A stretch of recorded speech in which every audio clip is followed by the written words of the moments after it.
"You, the janitor in the back, come here now." Victoria Sterling's voice sliced through the Chicago theater like ice cutting glass. 2,000 heads turned in unison. 3 million people watching the live stream froze mid-scroll. Marcus Hayes stood paralyzed under the backstage lights. Yellow rubber gloves still clung to his hands. He'd finished mopping the stage floor 8 minutes ago. The diva strode toward him in her shimmering gown diamonds catching every spotlight. She grabbed his shoulder and dragged him into the center stage like pulling a broken chair into view. "Let everyone see," she announced, her smile sweet enough to rot teeth, "whether you can actually sing or whether you're just taking up space here." She snapped her fingers at the band. Sharp, commanding, the way you'd summon a waiter. "Play Breaking Point for him, the impossible note, the same note that once earned me $3 million. The band hesitated. Victoria leaned close to Marcus, switching off her own microphone. But his mic was still live. Her whisper echoed through the entire auditorium, carried to every screen, every living room, every phone in 3 million hands. "Fail quietly, kid." The air froze solid. Marcus stood there, 2,000 eyes in front of him, a world behind him passing judgment through glowing screens. His hands trembled, not from fear of failing, but from what he was about to expose. Because what happened next wouldn't just prove Victoria Sterling wrong.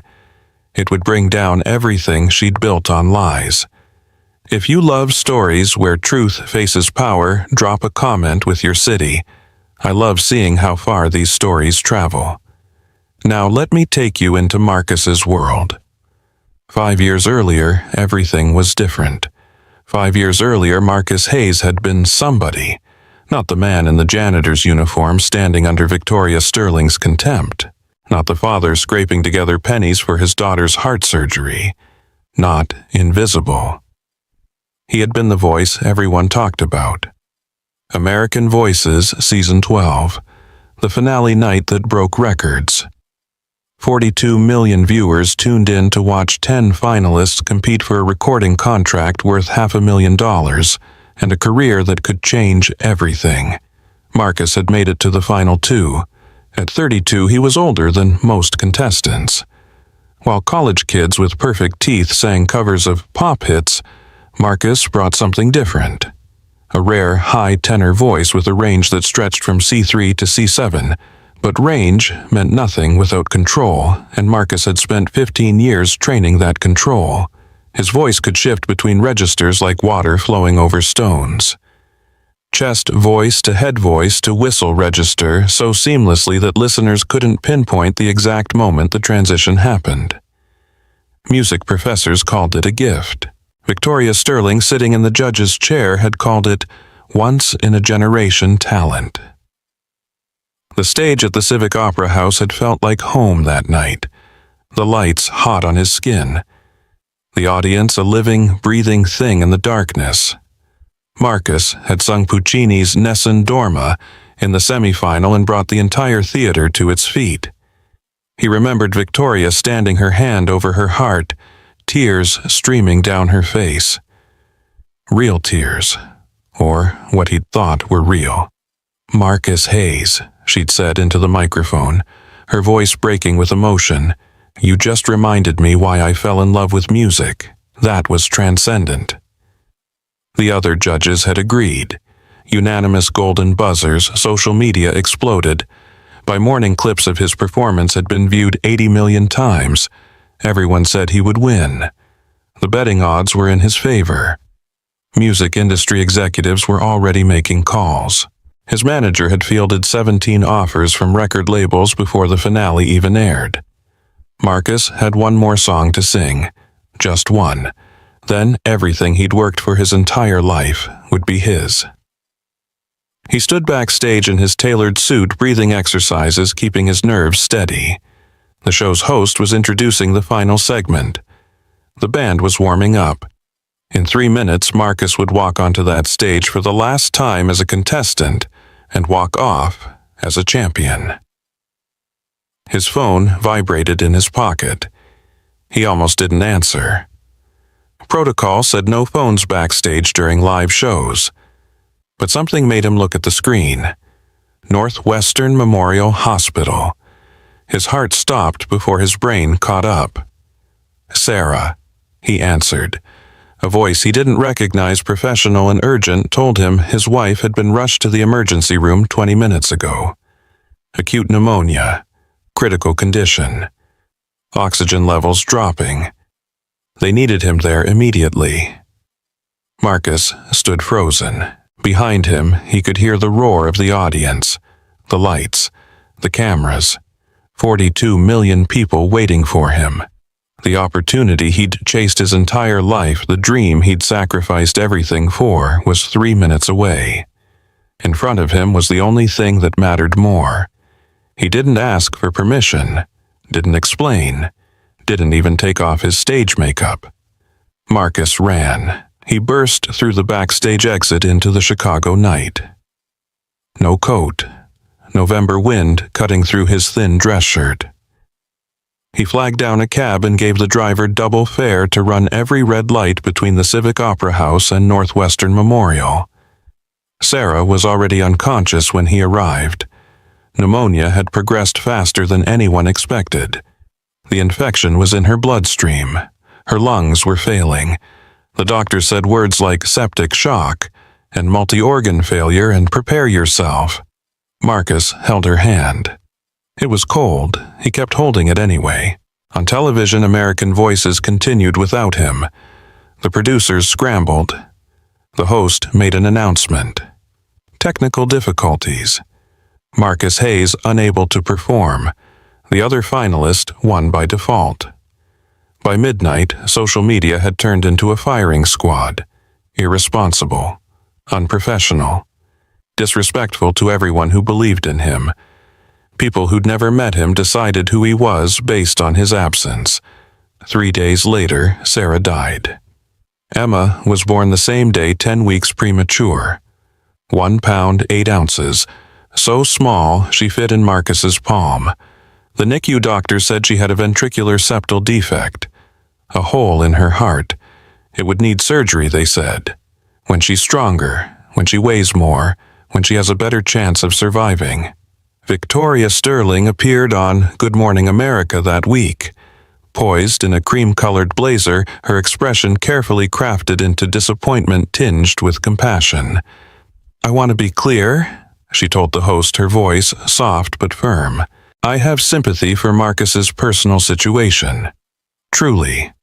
But talent means nothing without professionalism. Anyone who doesn't respect an opportunity doesn't deserve a dream." The interview was clipped and shared millions of times. It became the definitive statement on Marcus Hayes, the man who threw it all away, the cautionary tale. Record labels pulled their offers. His manager dropped him. Casting directors stopped returning calls. Within 6 months, Marcus Hayes had been completely erased from the music industry. He never contested it, never tried to explain. Sarah was gone. Emma needed him. That was all that mattered. 5 years passed like water through a broken dam. Marcus worked 2 shifts every day. Morning custodial staff at the Chicago Theater, the same venue where dreams happened for other people.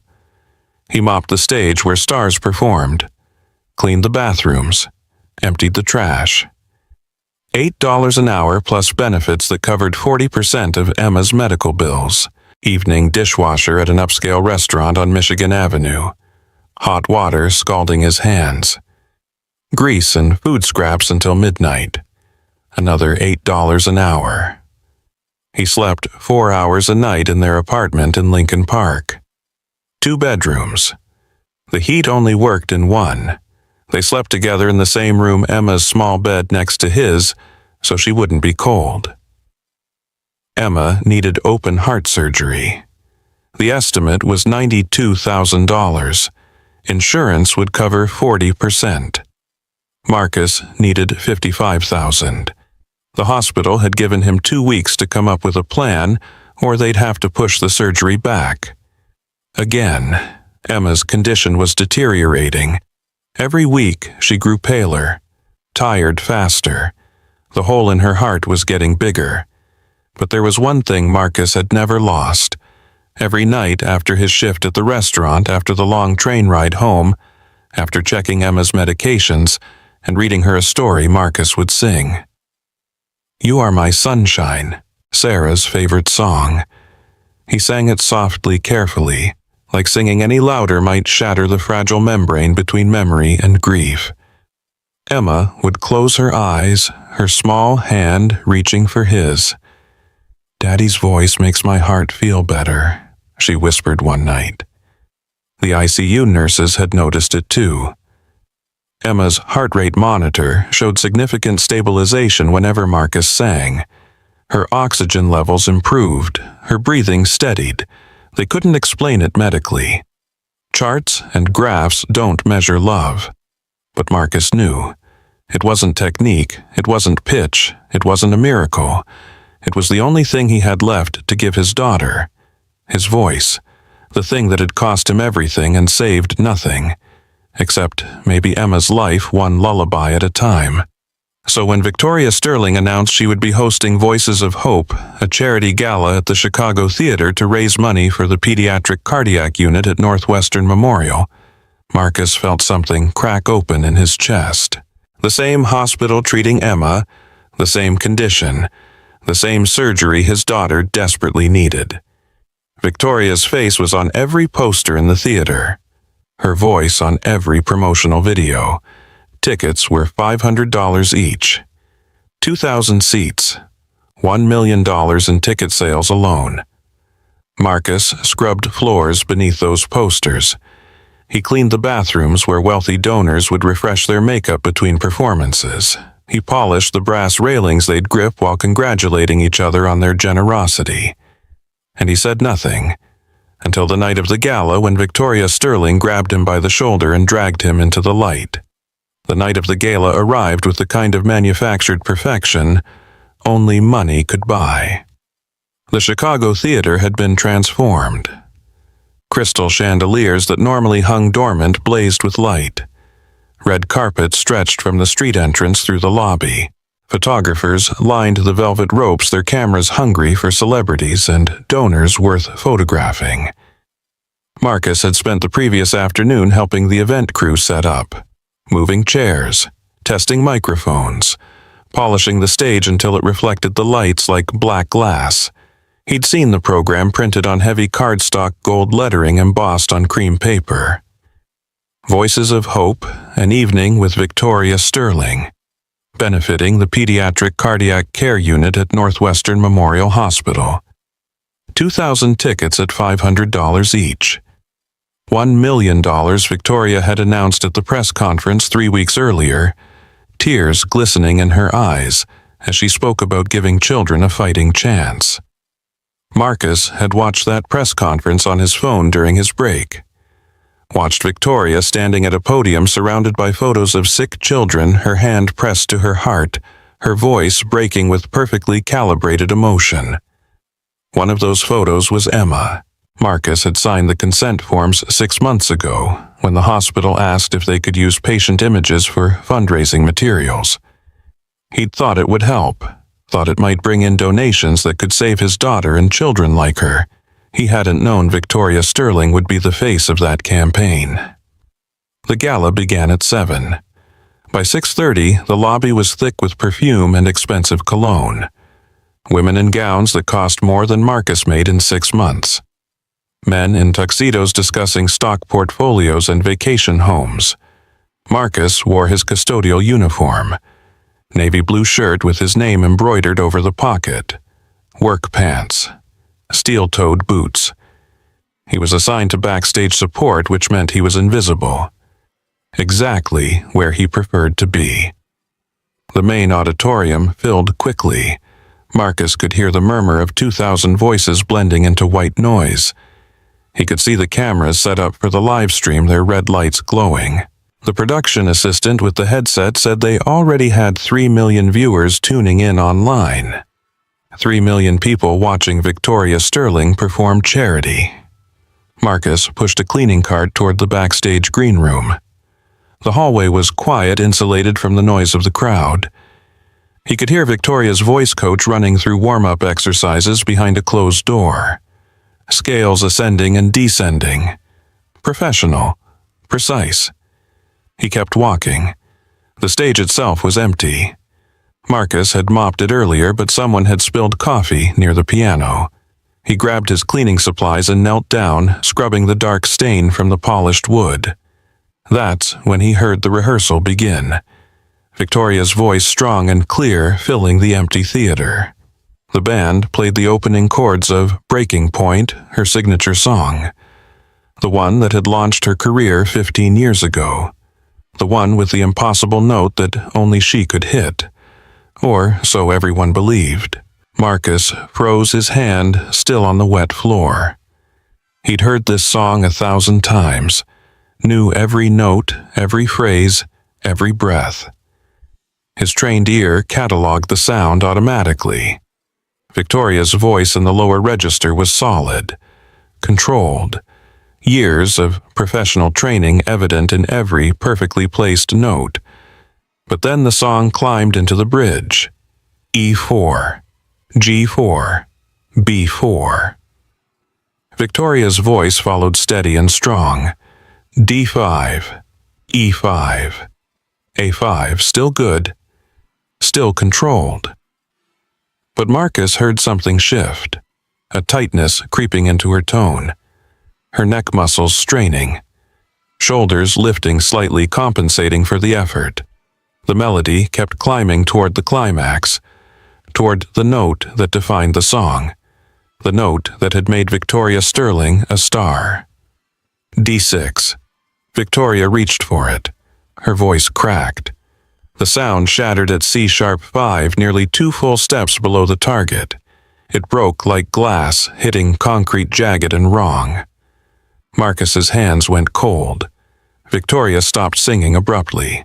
He heard her clear her throat, the sound echoing through the empty theater. When she spoke, her voice was casual, dismissive. "My throat's too dry. Can someone get me water?" Footsteps, a stagehand rushing to comply. Victoria took a sip, then called out to the sound booth. "Turn up the backing track, louder. I need more support." Marcus rose slowly from his crouch, hidden behind the side curtain.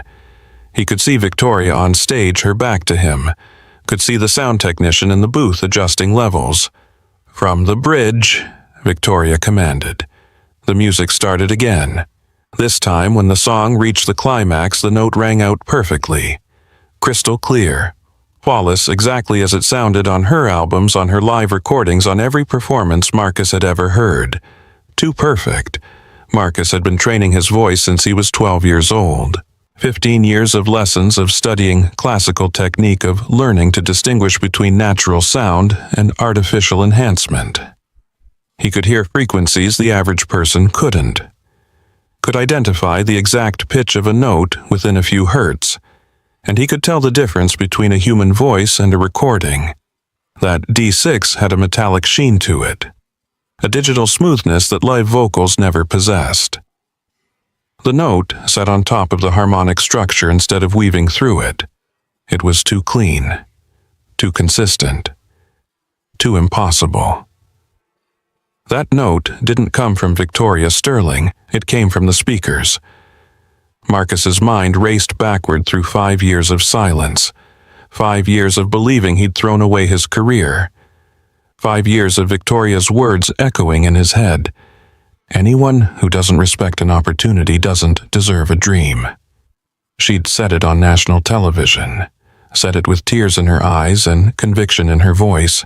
She'd destroyed his reputation with that single sentence, turned him into a cautionary tale, made sure every door in the industry slammed shut before he could even knock, while she'd been lip-syncing the note that made her famous. Marcus stood in the shadows, his cleaning rag dripping water onto the floor, his heart hammering against his ribs, his hands shaking with something that wasn't quite anger and wasn't quite fear. It was clarity, He needed to know more. The janitor's closet backstage had a small desk where the custodial staff kept their schedules and timesheets. Marcus locked the door behind him and pulled out his phone. He searched Voices of Hope Charity Gala Victoria Sterling. Dozens of articles appeared. Glossy photos of Victoria in designer gowns surrounded by sick children and grateful parents. Headlines praising her generosity, her commitment to giving back. Marcus scrolled deeper. Past the promotional content, past the press releases, looking for something real. He found it buried on page 3 of the search results. A small article from a local investigative blog published 14 months ago. The headline was dry, almost boring. Charity Gala, Financial Transparency Questioned. Marcus read it 3 times to make sure he understood. Of the $1.2 million raised at last year's Voices of Hope Gala, only 12% reached Northwestern Memorial Hospital's pediatric cardiac unit.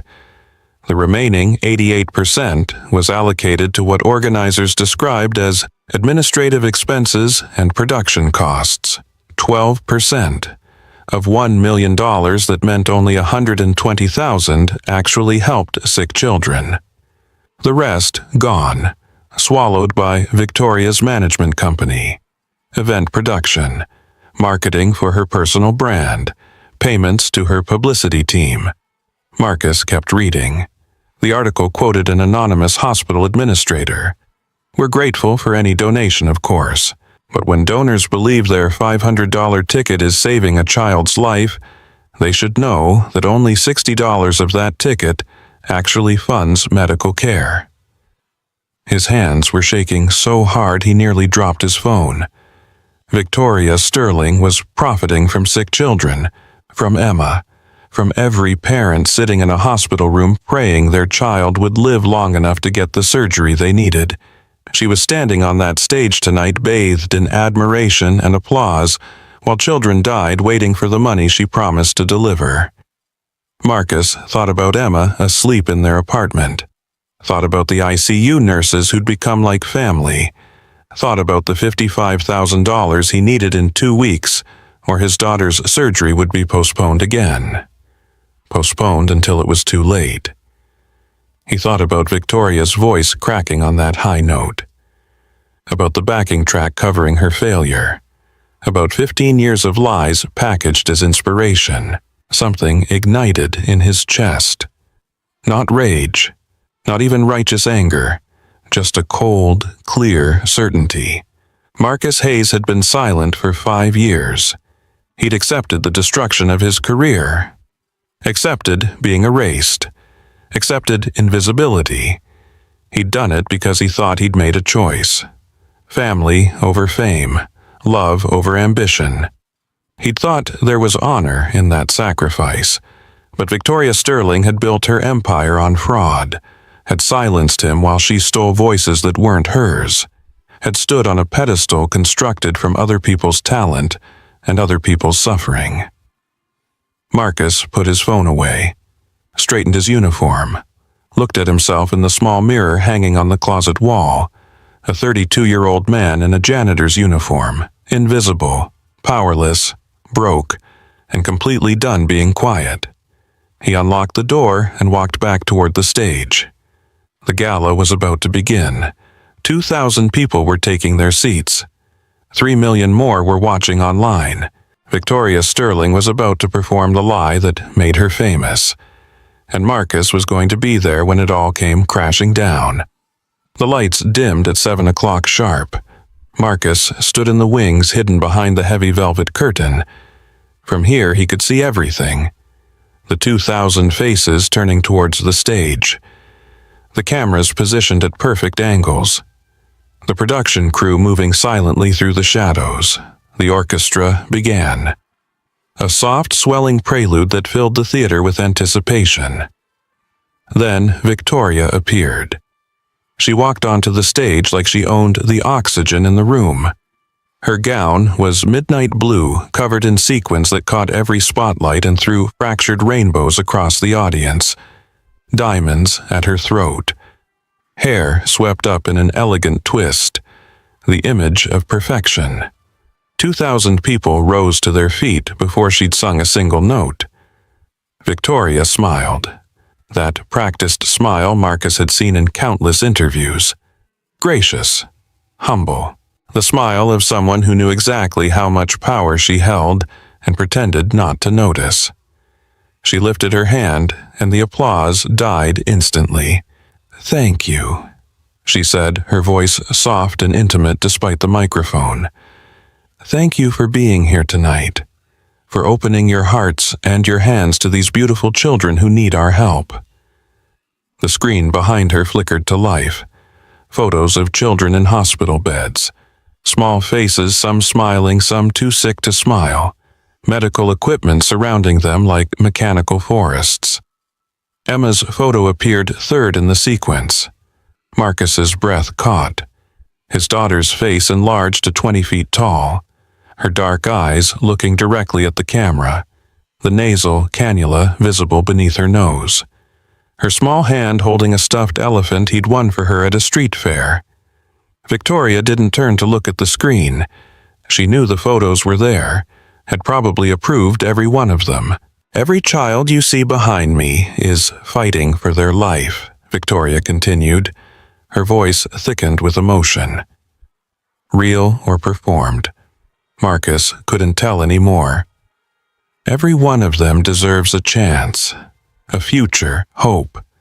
She paused, letting the weight of her words settle over the crowd. Tonight is not just about music. It's about giving these children what they need to survive.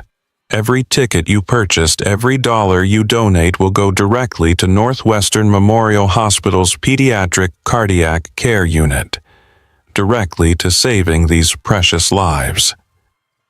The lie was so smooth, Marcus almost believed it himself. The audience erupted in applause again. People were crying. He could see them dabbing at their eyes with cloth napkins, moved by Victoria's compassion. Marcus gripped the edge of the curtain, his fingers aching from the pressure. Victoria performed 3 songs first. Standards, safe choices that showed off her vocal control without requiring anything extraordinary. Her voice was good, well-trained, polished, professional, but nothing special. The kind of voice you'd hear in 1,000 theaters from 1,000 talented singers who'd never quite become stars. After the 3rd song, Victoria paused to take a sip of water. The audience waited in reverent silence. "This next song," she said, setting down the crystal glass, "is very personal to me." She looked out at the crowd, her expression transforming into something vulnerable, something honest, or another lie. Marcus couldn't tell any more. "Breaking Point" was the song that changed my life 15 years ago. Many of you know it. Some of you were there the night I first performed it at the Lyric Opera House. Murmurs of recognition rippled through the audience. The song requires a vocal range that pushes beyond what most singers can achieve. The final note, a D6 in the whistle register, is considered by many in the industry to be impossible to sustain in a live performance. She smiled. That practiced humility again. But I believe that when you push past your limits, when you believe in yourself completely, you can reach heights you never thought possible. That's what this song represents to me. That's the message I want to share with those children behind me. Never give up, never stop reaching. The audience was hypnotized. Victoria turned to the conductor and nodded. The orchestra began. The opening measures of Breaking Point filled the theater. Haunting. Beautiful. Building slowly toward the climax everyone was waiting for. Victoria sang. Her voice moved through the verses with confidence. The lower register was solid. The middle register controlled.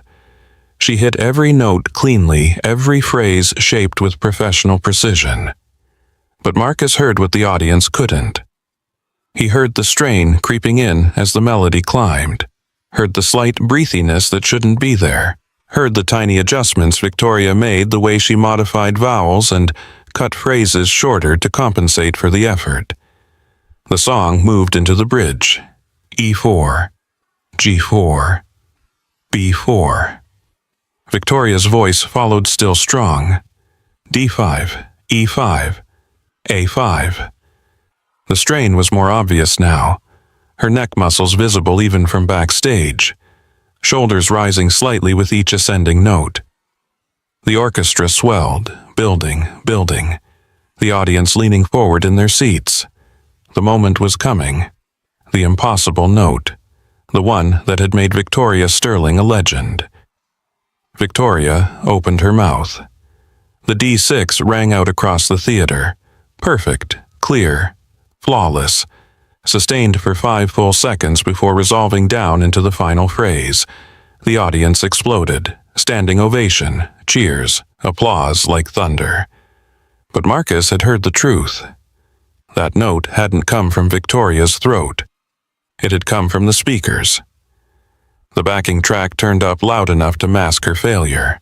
The digital perfection of a studio recording layered over her live performance so seamlessly that no one noticed the seam. No one except someone who knew what to listen for.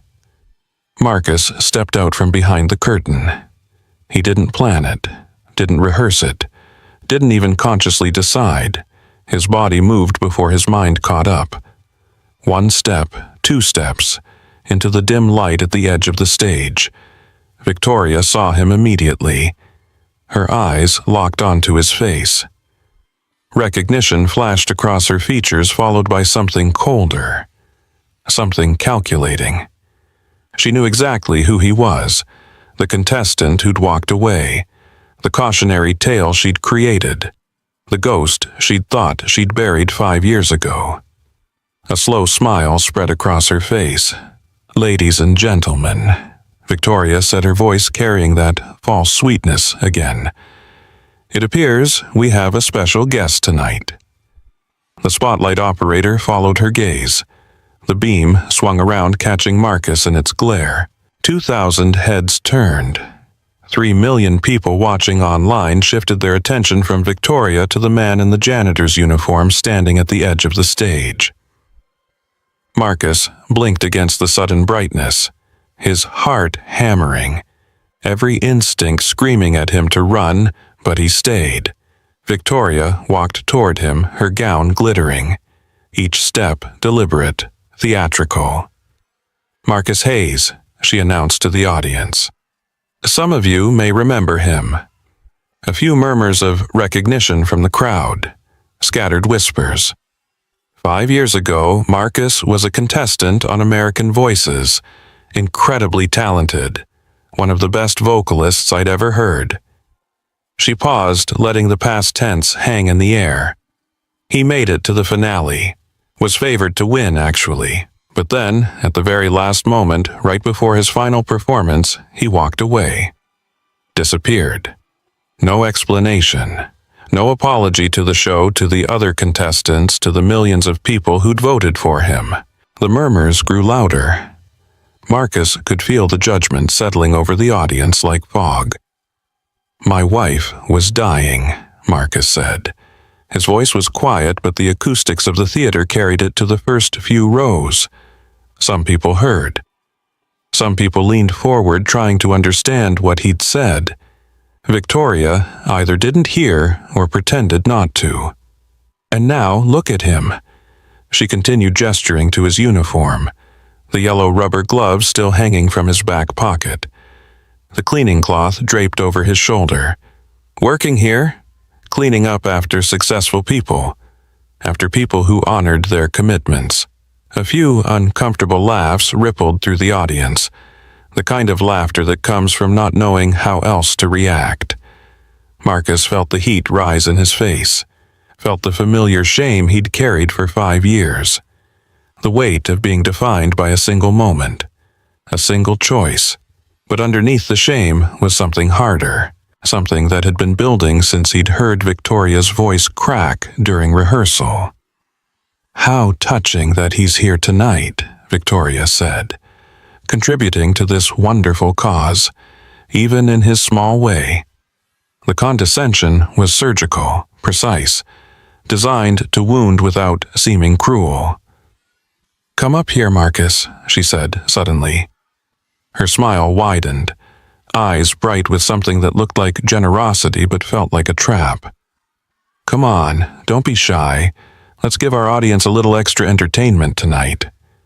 Marcus's legs felt like concrete. Every fiber of his being wanted to turn around, walk back into the shadows, go home to Emma. But if he did that, Victoria would win. She'd keep lying, keep using children like Emma to fund her brand, keep building her empire on stolen talent and manufactured compassion. And someday Emma would grow up, would find this video, would see her father turning away, would think he'd been a coward. Marcus walked onto the stage. Each step felt like walking through deep water. The audience was a blur of faces. The lights were so bright they erased everything beyond their edges. Victoria handed him the microphone. Her hand was cold when it brushed against his. "Make yourself comfortable," she said. "Just do your best." The audience was silent now, curious, uncomfortable, watching this strange scene unfold. Before the band could play a single note, Marcus spoke. "Miss Sterling, I have a question." Victoria raised one perfect eyebrow. Her smile never wavered. "Oh, go ahead. Could you turn off the backing track?" The air in the theater changed, a subtle shift, like the moment before lightning strikes. Victoria's smile tightened at the edges. "The track is part of the arrangement, Marcus. It's how the song is performed. But during rehearsal," Marcus said, his voice steady despite his pounding heart, "you sang without it." His microphone was still on, every word carried to every seat. "You sang alone." The murmuring started, quiet at first, growing. "Sound check is different from a live performance," Victoria replied. Her voice had an edge now, sharp beneath the sweetness. "Then, could you sing it first?" Marcus continued. "Just you, no track, so I can learn how you do it." 3 seconds of absolute silence. Then Victoria laughed, sharp, dismissive. "You want me to audition for you?" "No," Marcus said quietly. "I just want to know whether you can actually sing it." The theater exploded. Gasps, shocked laughter, the sound of 2,000 people suddenly paying very close attention. Victoria stared at Marcus like he'd slapped her across the face. The cameras caught everything. Every micro-expression, every flash of rage beneath her composure. "Of course I can sing it," she said through clenched teeth. "I've been doing it for 18 years. "Then prove it," Marcus said. And for the first time in 5 years he felt completely free. Victoria Sterling had built her career on control. Control of her voice. Control of her image. Control of every narrative, every interview, every public moment. 18 years without a single crack in the facade. But standing on that stage under lights hot enough to make her makeup run, facing a janitor who'd just called her a fraud in front of 2,000 people and 3 million live stream viewers, Victoria felt control slipping through her fingers like water. She turned to the sound booth, her voice sharp enough to cut. "Turn off the backing track, all of it." The sound technician hesitated. Marcus could see him through the glass, his hand hovering over the controls, looking to the stage manager for confirmation. "Do it," Victoria snapped. The technician pressed a button. The rich layered backing track that had been supporting Victoria's voice suddenly disappeared. The orchestration became sparse, bare, nowhere to hide. The audience shifted in their seats. This wasn't part of the show. This wasn't the polished, rehearsed performance they'd paid $500 to see. This was real, and everyone could feel it. Victoria raised the microphone to her lips, took a breath, let it out slowly. Then she began to sing. Her voice filled the theater, strong at first, confident. The opening verse of Breaking Point sat comfortably in her range. She moved through the lyrics with the ease of someone who'd performed this song thousands of times. The audience began to relax, shoulders dropping, a few people glancing at Marcus with expressions that said, "See, you were wrong. She can sing." But Marcus listened deeper. He heard the subtle tightness in her tone, the way she modified certain vowels to avoid strain. The tiny breath catches that most people wouldn't notice, but that told him everything he needed to know. The song climbed into the second verse. Higher notes, more demanding phrases. Victoria's voice followed, still good, still controlled. Years of professional training evident in every carefully placed breath. But the ease was gone. Marcus watched her neck, saw the muscles beginning to stand out, saw her shoulders rise slightly, the universal sign of a singer compensating for lack of breath support. The bridge approached. This was where the song transformed from impressive to impossible, where the melody climbed into a register that separated competent singers from exceptional ones. E4, G4, B4. Victoria's voice stayed with the melody. Strong, steady, her technique holding. D5, E5, A5.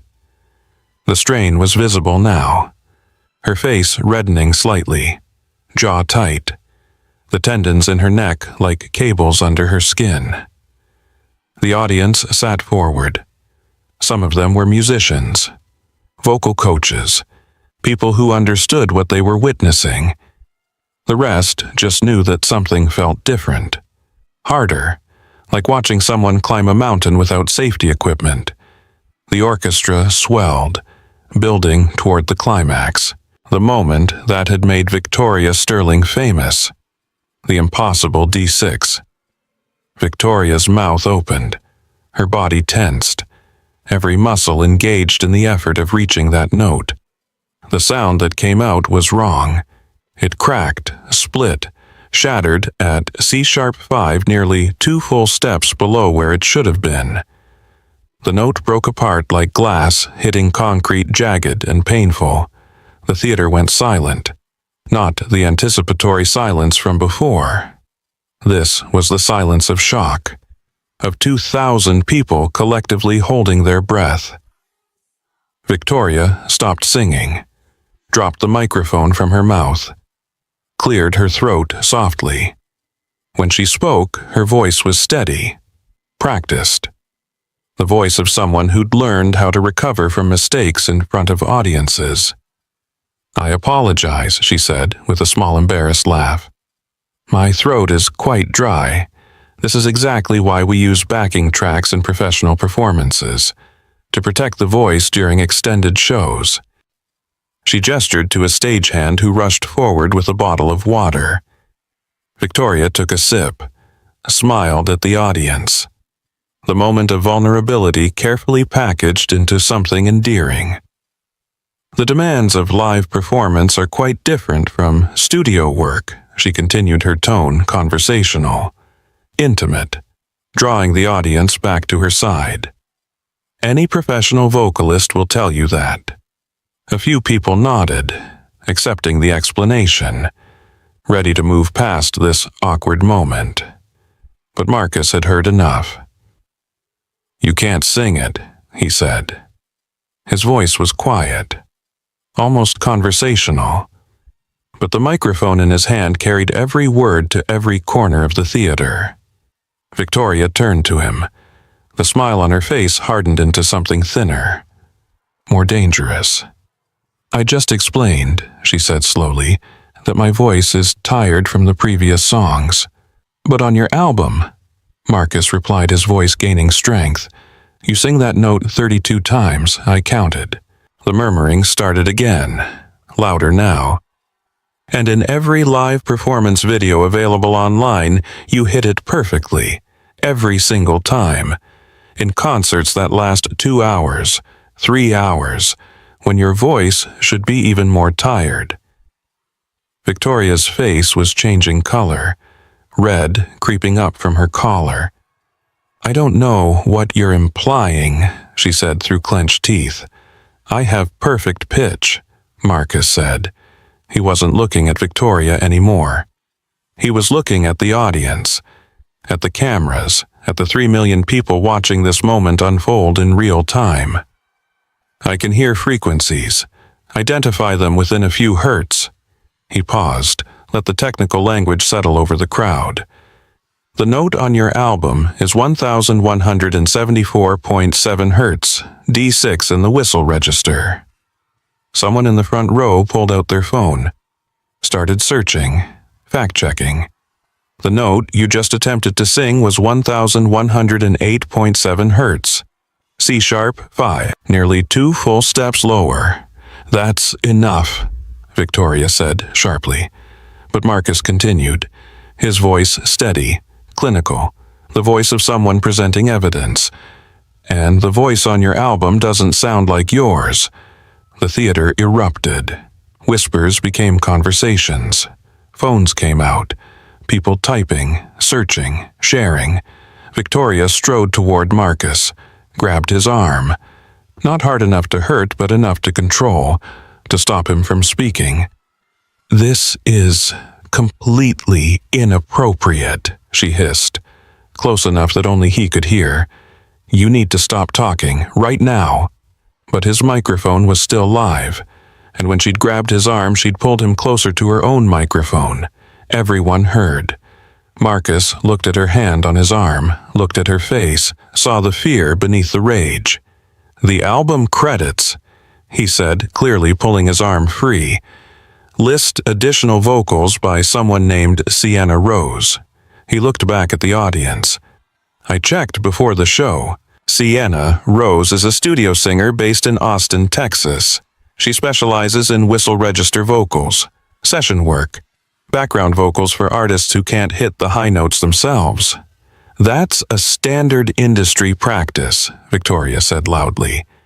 "Session singers provide harmonies, support vocals. It doesn't mean, it means..."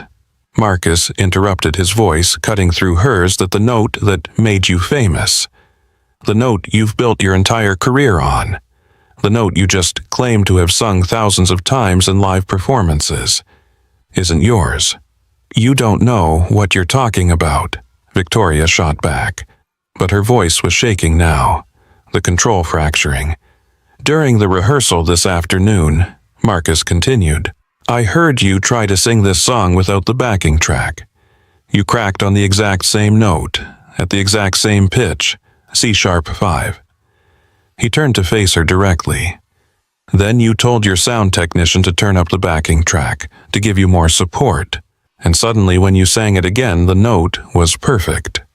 Marcus paused, let the implication hang in the air. "Because it wasn't you singing, it was a recording.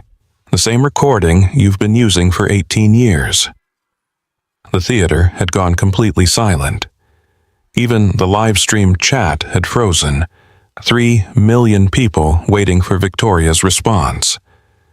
Victoria's mouth opened, closed, her carefully constructed composure crumbling in real time. "This is defamation," she finally managed. "Slander. You're accusing me of fraud based on nothing but your own failed career and jealousy." "I'm accusing you," Marcus said quietly, "of lying to everyone in this room, of selling tickets to a live performance and then lip-syncing the one thing people came to hear." He looked out at the audience, at the faces watching this confrontation unfold. "And I'm accusing you of raising money for sick children while only giving them 12% of what you collect." That landed like a bomb. The whispers became shouts. People standing, demanding answers. The journalists in the press section typing frantically. Victoria's face had gone from red to white, bloodless. "That's a lie," she said, but her voice had no power behind it. "It's in the public financial disclosures," Marcus replied. "From last year's gala, 88% of the money raised went to administrative expenses. production costs, marketing. He gestured to the photos of sick children still displayed on the screen behind them, to Emma's face, 20 feet tall. Only 12% actually helped the children you're using to sell tickets. The crowd was turning. Marcus could feel it. Could see it in their faces, the doubt, the anger, the betrayal. Victoria looked around desperately. At her management team in the wings, at the cameras, at the audience that had loved her just 10 minutes ago and now looked at her like a stranger. She turned back to Marcus, her eyes cold, calculating, the mask dropping completely. "Fine," she said, her voice low and venomous. "You want to play this game? You think you're so much better than me?" She stepped back, gestured to the stage, to the microphone, to the spotlight. "Then you sing it, right now. No preparation, no warm-up, no second chance." Her smile was sharp enough to draw blood. "Let's see if the janitor can do what he claims I can't." Marcus's hands began to shake. This was it. The moment where he either proved everything he'd just said or became exactly what Victoria had always called him. A failure, a coward, someone who talked but couldn't deliver. From the audience, an old but steady voice called out, "You've got this, Marcus." Marcus turned. Raymond Thompson was standing in the back of the theater. Ray, who'd worked as a janitor at the Chicago theater for 32 years, who'd become like a father to Marcus over the past 5 years. Ray was clapping. Slow, steady, the sound echoing through the silent auditorium. "Sing the way you sing for Emma." Other people began to clap, scattered at first, then growing, spreading through the crowd like a wave building momentum. Marcus closed his eyes, took a deep breath, felt the air fill his lungs, felt his diaphragm expand, felt every lesson, every hour of practice, every sacrifice settling into his bones. He opened his eyes and looked at Victoria Sterling. "Play Breaking Point," he said to the conductor. No backing track. The orchestra raised their instruments, and Marcus began to sing. The silence that followed Victoria's challenge was absolute. 2,000 people held their breath. 3 million viewers watched through screens, fingers hovering over keyboards ready to capture whatever happened next. Marcus stood center stage, the microphone heavy in his hand. His heart was hammering so hard he could hear it in his ears. 5 years of silence, 5 years of shame, 5 years of being told he'd thrown away his one chance. All of it came down to this moment. Victoria watched him with predatory patience, waiting for him to fail, to crack under pressure the same way he'd cracked 5 years ago when he'd chosen his dying wife over his career. She thought she knew how this would end. The conductor raised his baton. The orchestra prepared to play. Then a voice rang out from the wings, clear, firm, cutting through the tension like a blade. Actually, he's right. Every head in the theater turned. A man stepped out of the shadows backstage. Mid-30s, thin, wearing a black shirt with the theater's production company logo, a headset around his neck. Marcus recognized him immediately. Daniel Cross, Victoria's sound engineer for the past 7 years. The man who'd been running the soundboard during rehearsal.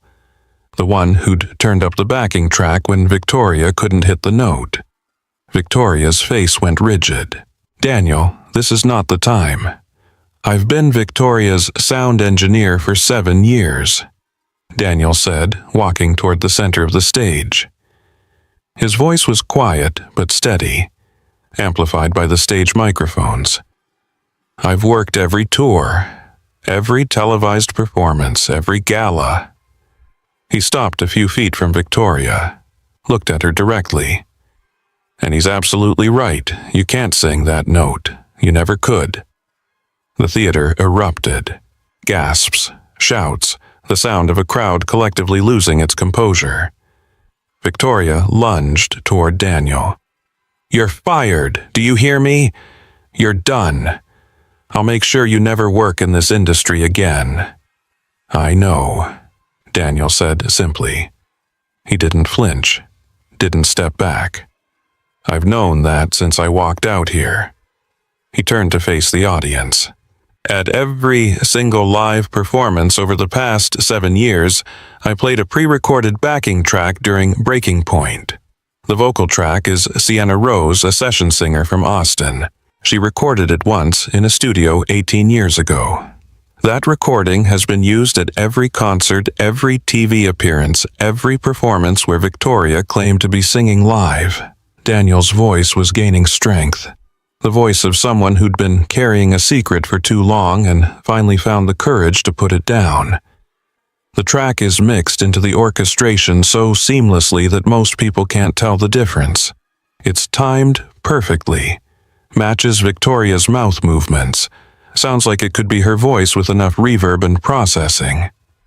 He pulled a USB drive from his pocket, held it up. "I have the original files, the session notes, emails from Victoria's management team with explicit instructions on how to layer the recording. Timestamps proving the vocal was recorded in 2007, 6 months before Victoria's debut album was released." Victoria's face had gone from white to gray. She looked like she might be sick. "This is theft of proprietary materials," she managed. Her voice shook. "Breach of contract, industrial espionage." "It's evidence," Daniel replied calmly, "of fraud, of misleading ticket buyers, of a career built on a lie." He looked at Marcus. "This man lost everything 5 years ago because you decided to make him an example. You destroyed his reputation, made him unemployable, turned him into a cautionary tale about what happens when you don't show proper gratitude." Daniel's voice hardened. "But you've been lying to everyone for 18 years, and I've been helping you do it because I was too afraid to lose my job, too afraid to speak up." He paused, took a breath. "But watching you drag a single father onto this stage to humiliate him in front of millions of people, watching you use his sick daughter's photo to raise money you'll never actually give to the hospital." Daniel shook his head. "I can't do it anymore. I won't." The audience was on its feet now, half of them shouting questions, the other half recording everything on their phones. The live stream chat was moving so fast it was unreadable. From the VIP section near the front, another figure stood. Nathan Reed. Marcus recognized him from the credits on a dozen platinum albums. Producer, mixer, one of the most respected audio engineers in the industry. "I can corroborate everything Daniel just said," Nathan announced. His voice carried the weight of 35 years in the music business. "I was the mixing engineer on Victoria's debut album. I was in the studio when Sienna Rose recorded that vocal." He walked toward the stage. Security moved to stop him, but he waved them off. Victoria's label wanted a signature moment, something that would set her apart from every other pop singer trying to make it. They hired Sienna to record the highest note she could sustain, D6 in the whistle register, 5 seconds of pure crystalline tone. Nathan climbed the stairs to the stage, stood beside Daniel. The label paid Sienna $2,500 and made her sign a non-disclosure agreement. Her name appears in the album credits as additional vocals, which is industry code for "we used her voice but don't want to explain how much." He looked directly at Victoria. "I stayed silent because that's what we do in this business. Protect the star, protect the money, protect the illusion." His voice dropped. "But I've spent 3 decades watching talented people get chewed up and spit out by this industry. And I'm done watching it happen to people who actually deserve success while frauds get rich." Victoria was shaking. With rage or fear, Marcus couldn't tell. Probably both. "This is character assassination," she said, her voice rising. "Coordinated, planned. You're all conspiring to destroy me." "We're telling the truth," Daniel said flatly. You have no proof, Victoria shot back. A USB drive could contain anything, false evidence, doctored files. This is a setup. Then explain the rehearsal today, Marcus said quietly. All eyes turned back to him. Explain why you cracked on the exact same note during sound check. Why you immediately asked for the backing track to be turned up. Why your voice suddenly became perfect the moment the recording was playing. My throat was dry, Victoria insisted, but the explanation sounded hollow now. Desperate. Your throat was fine, Marcus replied. Your technique was solid. Your breathing was controlled. Everything about your singing was professional and competent right up until you had to reach past A5. He stepped closer to her. You're a good singer, Victoria. Better than good. You could have had a successful career on your actual talent, but it wasn't enough for you. You needed to be exceptional, needed that moment that would make you unforgettable. His voice wasn't angry. It was almost sad. So you stole someone else's voice and built your empire on it. Victoria's hands were clenched into fists at her sides. Her perfectly styled hair was starting to come loose, makeup cracking at the edges. You think you're some kind of hero, she hissed. Standing up for the little people, you're a janitor, Marcus. A nobody. You threw away your one shot at success, and now you're trying to drag me down to your level out of pure jealousy. I'm not trying to drag you down, Marcus said. I'm trying to stop you from using sick children to fund your fraud. He gestured to the screen behind them, to Emma's face, to the faces of dozens of other children fighting for their lives. 88% of the money you raise at these galas goes to your management company, to production costs, to marketing your brand. Only 12% actually reaches the hospital. Victoria's mouth opened, closed. No sound came out. That's public record, Marcus continued. Financial disclosures from last year's event, available to anyone who cares to look. He looked out at the audience, at the phones recording, at the cameras broadcasting this moment to millions. 2,000 people paid $500 tonight. $1 million in ticket sales. If the pattern holds, only 120,000 will actually help these children. The crowd's energy had shifted completely. The initial shock was hardening into anger. People were pulling up their phones, searching, finding the financial disclosures Marcus had mentioned, confirming that everything he'd said was true. Victoria looked around wildly, at her management team huddled in the wings, at the exits blocked by curious audience members, at the cameras still recording every second of her unraveling. She had nowhere to go, no way to spin this, no prepared statement that could repair what was happening in real time. So she did the only thing she had left. She attacked. You want proof, she said, her voice sharp and vicious. You want to expose me as a fraud, fine. Then you sing it, right now. Prove you're better than me. She stepped back, gestured to the stage like she was granting permission. No warm-up, no preparation, no excuses. You sing Breaking Point and hit that D6 perfectly, and I'll admit to everything. I'll donate every penny from tonight to the hospital. I'll issue a public apology. Her smile was cruel. But when you fail, when you crack and choke and prove you're just another washed-up has-been who couldn't handle the pressure 5 years ago and can't handle it now, you'll get down on your knees in front of everyone here and apologize for slandering me. She leaned close. Her voice dropped to a whisper that the microphones barely caught. And you'll sign a statement saying you made everything up, that you're a liar desperate for attention, that I'm the real victim here. Marcus looked at her, at the desperation masked as confidence, at the fear driving her to make threats she probably couldn't enforce. He thought about Emma, about Ray, about every person who'd ever been silenced by someone with more power and better lawyers.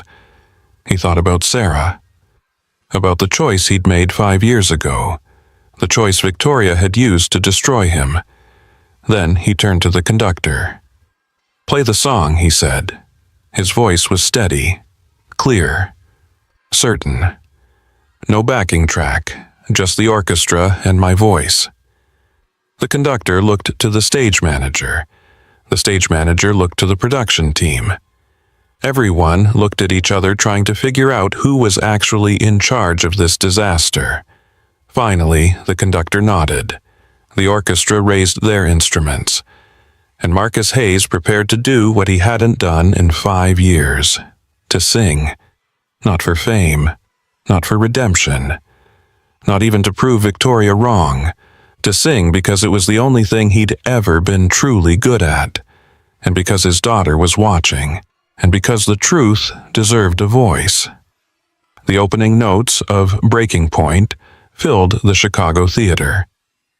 And Marcus began. Marcus closed his eyes. The noise of the theater faded. 2,000 people. 3 million watching online. Victoria's hatred. Daniel's courage. The cameras. The lights.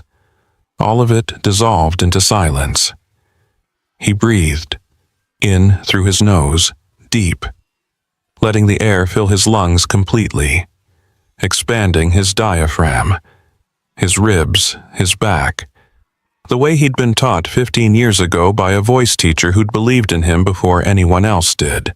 Out through his mouth. Slow. Controlled. Releasing tension from his shoulders, his jaw, his throat, in again, feeling his body remember, muscle memory from thousands of hours of practice, from performances in church basements and community theaters, from the stage at the Civic Opera House 5 years ago when he'd sung for 42 million people and felt like he was flying. He opened his eyes. The conductor was watching him, baton raised, waiting for Marcus's signal. Marcus nodded. The orchestra began. The opening measures of Breaking Point were deceptively simple. A solo violin carrying the melody. Piano adding sparse haunting chords underneath, building slowly, drawing the listener in. Marcus waited, counting measures in his head, feeling the song's architecture, understanding its bones. He'd heard this song hundreds of times, had analyzed it, broken it down note by note. Studied Victoria's performances, or what he'd thought were Victoria's performances, trying to understand how she made it sound so effortless. Now he knew the truth. She'd never made it sound effortless. She'd never made it sound like anything. Someone else had done that for her.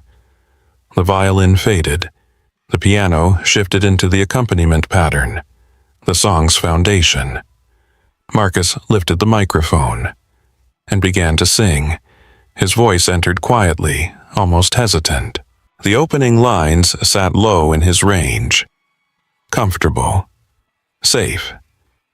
He focused on the lyrics. On the story the song was telling. About reaching for something impossible. About pushing past limits. About the moment when you either break or break through. The irony wasn't lost on him. A few people in the audience shifted. Whispered. He sounded good, solid, well-trained, but nothing extraordinary, nothing that justified the drama of the past 20 minutes. Marcus could feel their doubt, could feel Victoria's smug certainty radiating from where she stood in the wings. She thought he would fail, thought 5 years of silence had eroded whatever talent he'd once possessed. She was about to learn otherwise. The song moved into the second verse. The melody climbed slightly, more demanding, requiring better breath control, more precise pitch. Marcus's voice followed without effort. Each note placed exactly where it needed to be. His years of training evident in every phrase, every breath placed strategically, every vowel shaped to maximize resonance. But he wasn't just singing correctly. He was singing truthfully. There was something raw in his voice, something Victoria's polished performances had always lacked. He wasn't performing, he was testifying, pouring 5 years of grief and struggle and unspoken love into every word. The audience began to lean forward, to really listen. The pre-chorus arrived. This was where the song started revealing its challenges, where the melody began its climb toward the impossible. Marcus opened his voice. Let the power increase without losing control. His sound filled the theater naturally. No strain, no effort, just pure resonance born from proper technique and deep emotional connection. The theater's acoustics were perfect. Every note rang clear, traveled to the back row without amplification. The microphone was almost unnecessary.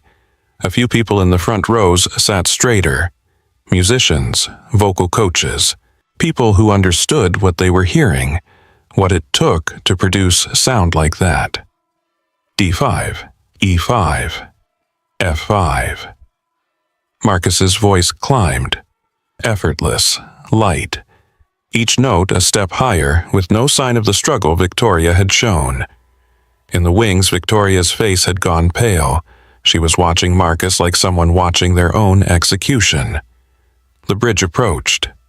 This was it. The place where the song transformed from impressive to legendary, where the melody climbed into a register that separated competent singers from exceptional ones.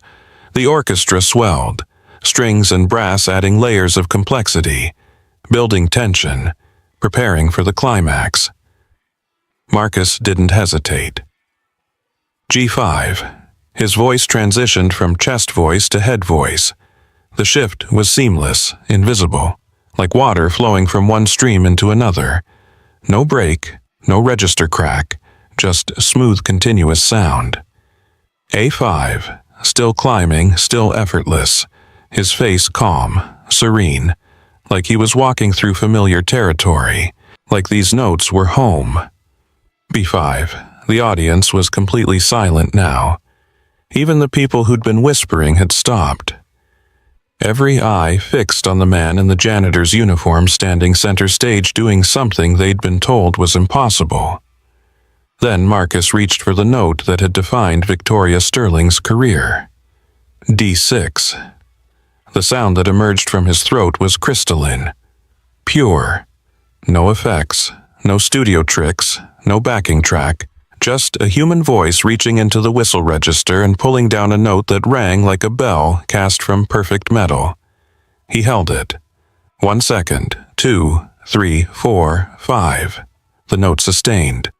Unwavering, perfectly in tune, perfectly controlled, perfectly impossible. Someone in the front row gasped, actually gasped. The sound caught on the theater microphones. But Marcus wasn't finished. He pushed higher, E6. The audience's collective intake of breath was audible. This was beyond breaking point, beyond the song as it was written, into territory that most professional singers never touched. F6. Victoria's backing track had never attempted this, never dared. This was Marcus proving that he could go where she'd never even tried to fake. G6. His voice was completely open now. No hiding, no fear, no memory of 5 years of silence.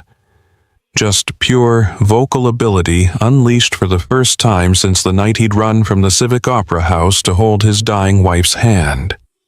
The note hung in the air like a physical thing, like something you could reach out and touch. Then Marcus brought it back down. G6 to D6, a controlled descent that was almost harder than the climb, requiring perfect breath management, perfect control. D6 to A5, each transition invisible, seamless, A5 to F5, the melody resolving, coming home. He moved into the final chorus, his voice now fully opened, no longer tentative, no longer careful, just powerful and honest and completely undeniably real. The orchestra followed him, the conductor's baton moving with Marcus's phrasing. letting the singer lead instead of trying to contain him. When the final word faded into silence, Marcus lowered the microphone. No one moved. For 3 full seconds, the Chicago theater was completely silent. Then it exploded. 2,000 people leapt to their feet. The sound of their applause like thunder, like a physical force hitting the stage. People were shouting, crying, some of them openly weeping. The musicians in the orchestra were standing, clapping. The conductor had set down his baton to applaud with both hands. Ray was jumping up and down in the back of the theater, both arms raised, tears streaming down his face. Other janitors, ushers, theater staff who'd worked alongside Marcus for 5 years. All of them standing, applauding, celebrating. The live stream had frozen. Too many people trying to share the moment simultaneously. Servers overloaded. Within 30 seconds, 50,000 shares. Within a minute, 200,000. The name Marcus Hayes shot to #1 on every social media platform simultaneously, trending worldwide in under 90 seconds. Marcus stood center stage, breathing hard, barely able to process what had just happened, what he'd just done. 5 years of silence, 5 years of being told he'd wasted his gift, 5 years of believing in his darkest moments that maybe they were right. All of it answered in 3 minutes and 40 seconds. From the front row, a woman stood, Natasha Cole. Marcus recognized her immediately. R&B legend, 15 Grammy Awards, vocal coach to some of the biggest names in music, a special guest at tonight's gala. She was crying. That, she said, her voice breaking, amplified by the theater's microphones, is the best thing I've ever heard from anyone in my entire career. She looked directly at Marcus. Not just from a janitor, from anyone, ever. The applause grew louder, impossible as that seemed. Another figure stood. Nathan Reed, the producer who'd already exposed Victoria's fraud.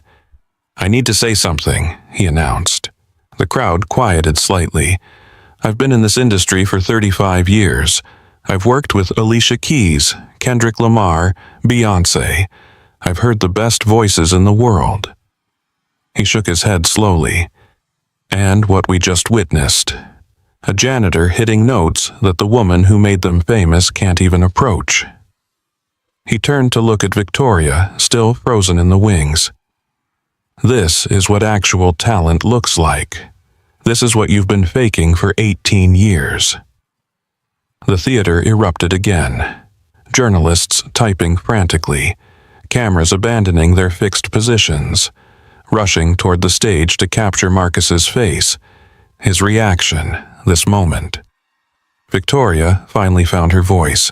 This is insane, she screamed. The microphones caught every word, broadcast it to millions. You're going to destroy my career over this. Everyone uses backing tracks. Everyone.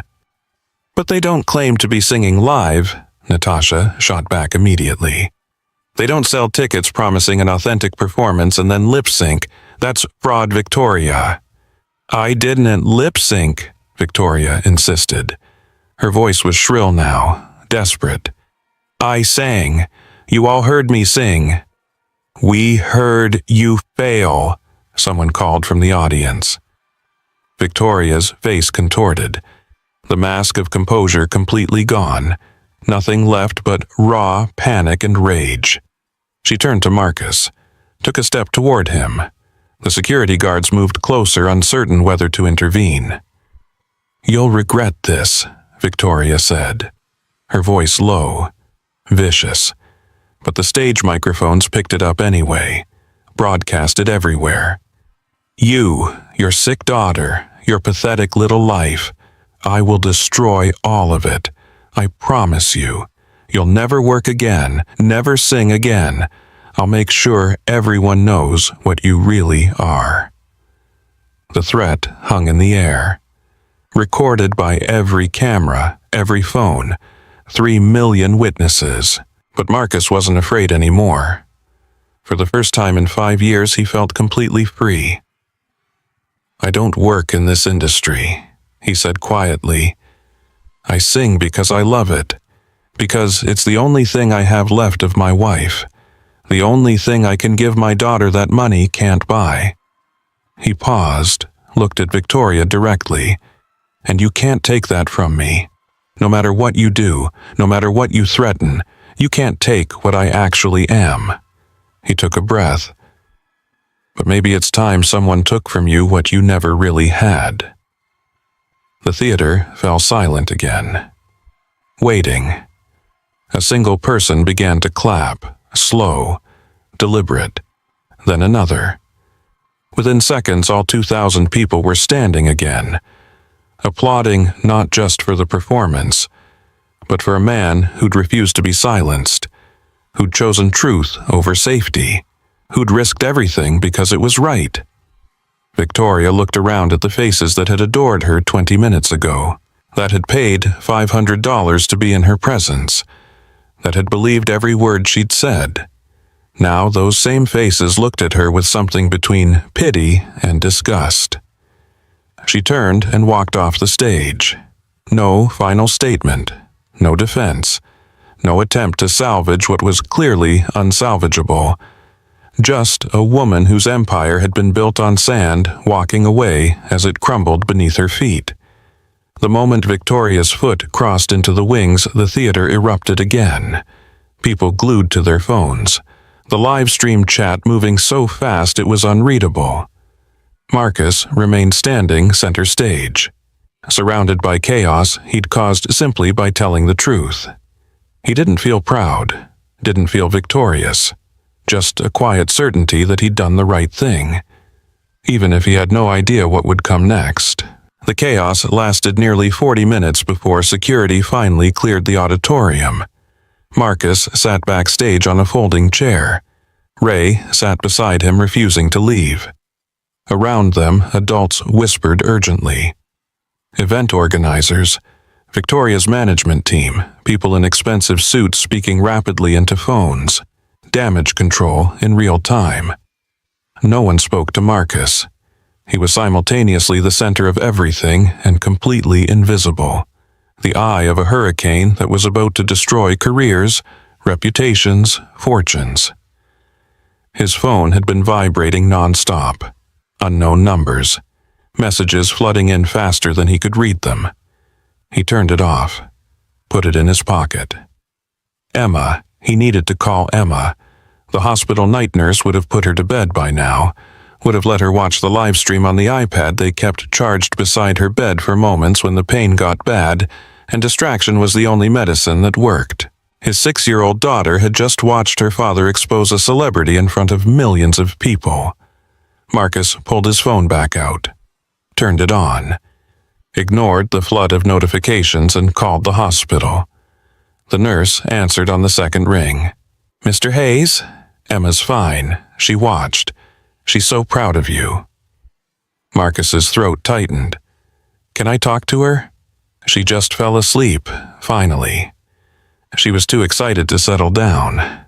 Kept saying, "My daddy's voice is magic." Marcus closed his eyes, felt tears trying to come, pushed them back down. "Tell her I love her. Tell her I'll be there first thing in the morning." "I will. And Mr. Hayes." That was the bravest thing I've ever seen. The call ended. Marcus sat holding the phone, staring at nothing. "You okay?" Ray asked quietly. "I don't know." It was the most honest answer Marcus had. The backstage area was finally starting to empty. The gala was over, canceled, refunds would be issued, lawyers were already being called. This night would generate lawsuits that would take years to resolve. Marcus stood, his legs shaky, adrenaline wearing off, exhaustion replacing it. "I should go home." "I'll walk you out," Ray said. They made it halfway down the backstage hallway before she appeared. Olivia Grant, mid-50s, severe gray suit that probably cost $3,000. Leather briefcase. The kind of lawyer who billed by the minute and made partners nervous. "Mr. Hayes," she said, stepping directly into his path. "I'm Olivia Grant. I represent Miss Sterling." Ray moved closer to Marcus. A subtle shift. Protective. "He doesn't have a lawyer present," Ray said. Calm but firm. "If this is a legal discussion, I suggest representation." "Of course," Olivia replied smoothly. "I'm not here for formal negotiations. Just to resolve an unfortunate misunderstanding before it becomes something more complicated." "There's no misunderstanding," Marcus said. His voice was quiet, tired. "Your client can't sing the notes that made her famous. That's fraud." Olivia's expression didn't change. Professional neutrality perfected over decades of practice. "The music industry is complex, Mr. Hayes. Artists use vocal support, backing tracks, studio techniques. That's standard practice across the industry." "I understand," Marcus said. "She lied." Olivia studied him for a moment, recalculating, adjusting her approach. "Miss Sterling's sponsors are threatening to withdraw. Her tour is in jeopardy. We're looking at millions of dollars in potential damages. Her career could be permanently destroyed." She let that sit between them. The weight of potential ruin. All because of a misunderstanding about industry standards. "It wasn't a misunderstanding," Marcus said. "It was the truth." Olivia opened her briefcase, removed a stack of documents, set them on a nearby equipment case. "If you sign this, everything goes away." Marcus picked up the papers, read. His expression didn't change. He'd read enough contracts in his music career, brief as it was, to know when he was being led into a trap. The document said Marcus had made false accusations, that he'd been seeking attention, that he apologized for any harm caused to Miss Sterling's reputation. "It's a mutual agreement," Olivia said. "In return, Miss Sterling won't pursue legal action against you, and as a gesture of goodwill, she'll fund a $120,000 music scholarship in your name. Full coverage for any program you choose." She paused, let that number hang in the air. "We're also aware your daughter needs surgery. We're prepared to cover the full $92,000, all medical expenses, immediate surgery, the best cardiac surgeons in the country." Marcus set the papers down carefully. $212,000.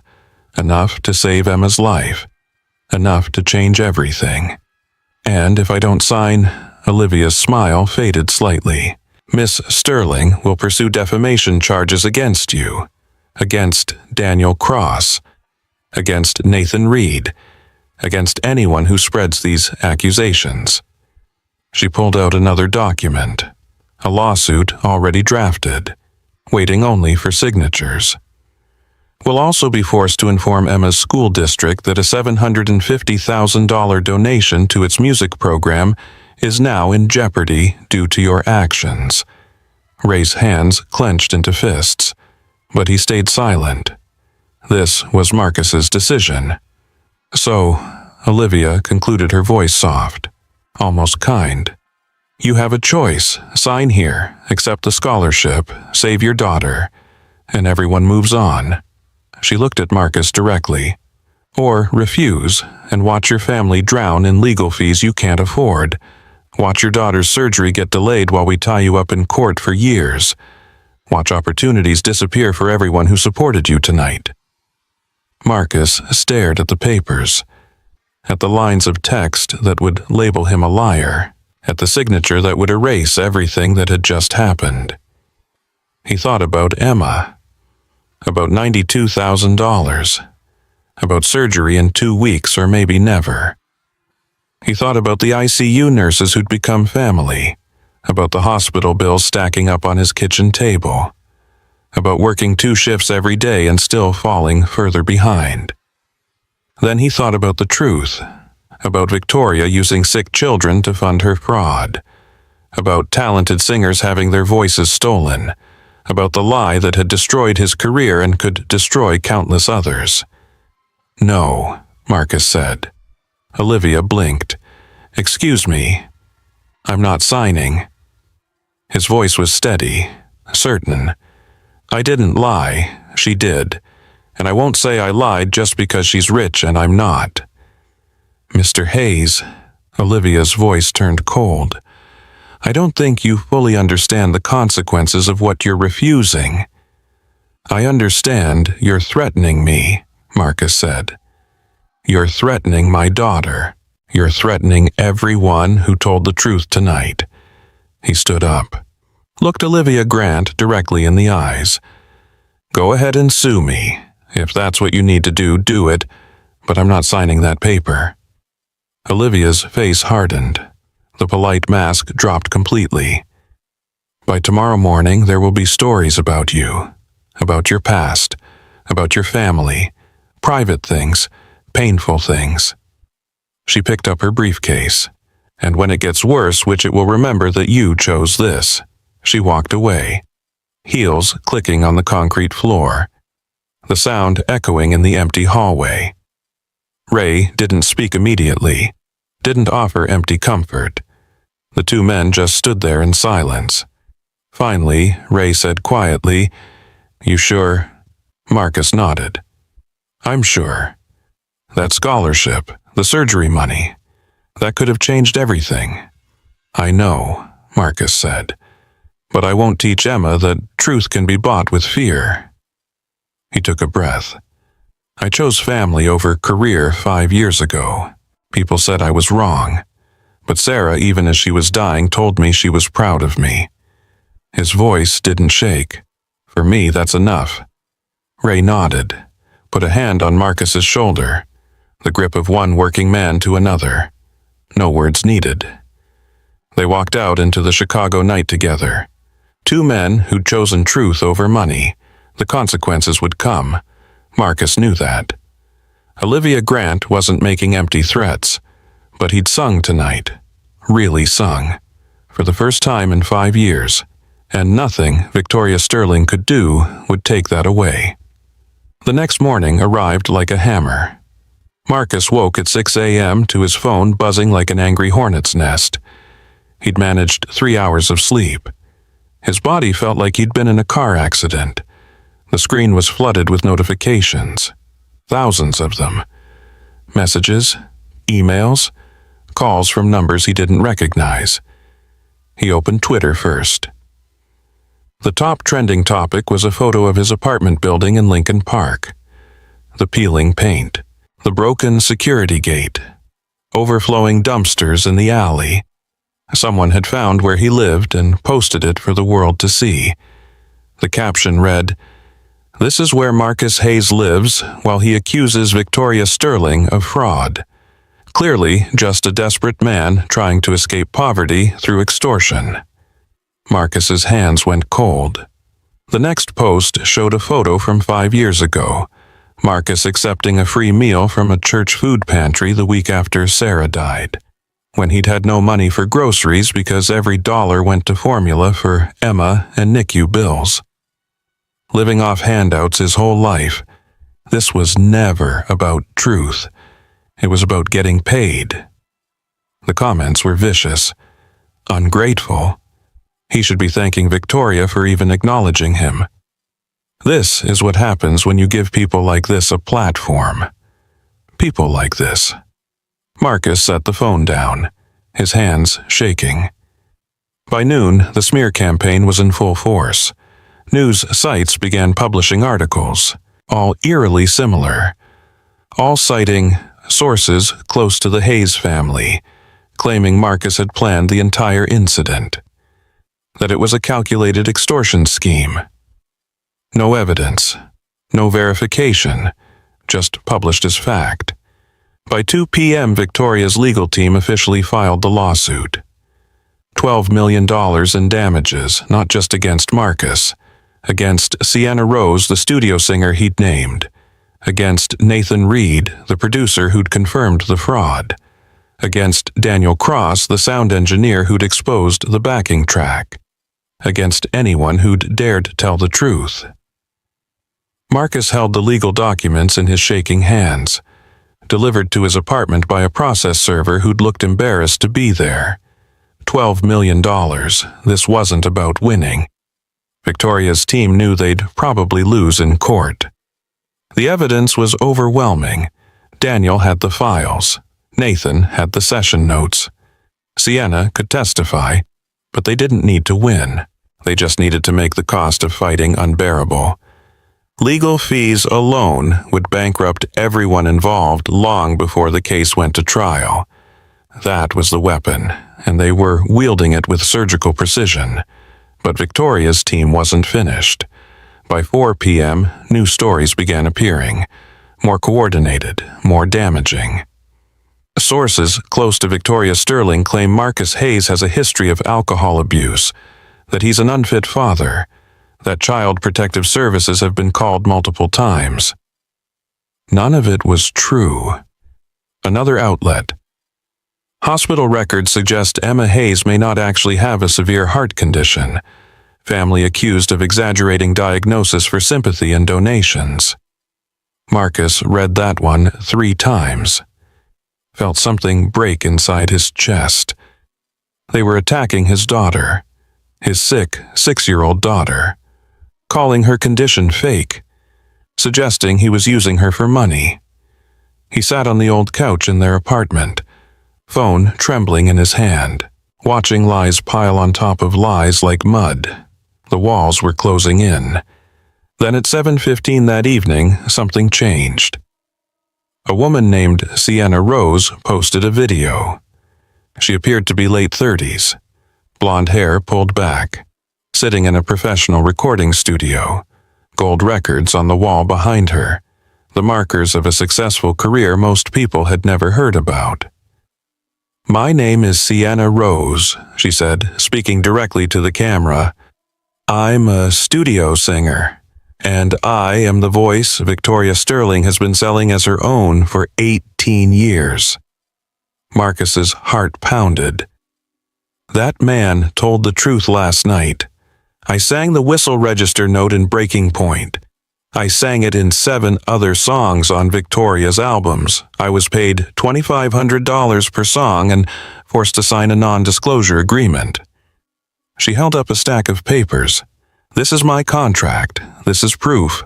And I stayed silent while a janitor was being destroyed for exposing something I was too afraid to say myself." The video had been posted 8 minutes ago. Already had 75,000 views. Within 1 hour, it hit 3 million.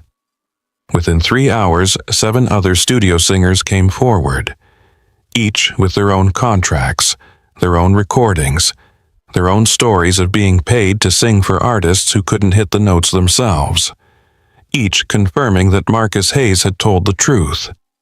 By midnight, public opinion had completely reversed. Victoria Sterling Exposed shot to the top of trending.